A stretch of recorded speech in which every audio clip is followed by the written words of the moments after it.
මම හිතන්නේ මේ අධිකරණයේ පැත්තෙන් අපි කතා කරනකොට මේ දූෂණ විරෝධී කටයුතු වලට පමණක් නෙමෙයි. ඇත්තටම මුළු අධිකරණ පද්ධතියටම යන කාලය අවුරුදු කීයක් යනවද තීන්දුවක් දෙන්න?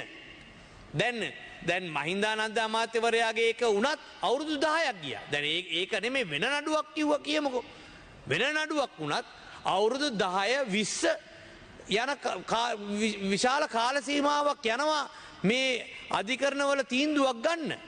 ඉතින් මං හිතන්නේ අධිකරණ අමාත්‍යතුමා මේ චූන් වෙවි මේ වගේ කතාවල් කරනවට වඩා එතුමා මේ පිළිබඳව වැඩි අවධානයක් යොමු කරලා මේ අධිකරණ ක්‍රියාවලිය වේගවත් කිරීම සඳහා අවශ්‍ය ඒ වෙනස්කම් ඒ නීති රීති වල වෙනස්කම් වෙන්න පුළුවන්. එහෙම නැත්නම් වැඩිපුර අධිකරණ පීඨවීම වගේ කාරණා පිළිබඳව අවධානය යොමු කරලා ඒ සඳහා කටයුතු කරන්න ඕන. විශේෂයෙන්ම අපේ රටට ආයෝජනය ගෙන එන්න නම් අපි දූෂණය බිඳුවටම අවම තැනට පත් කරන්න ඕන.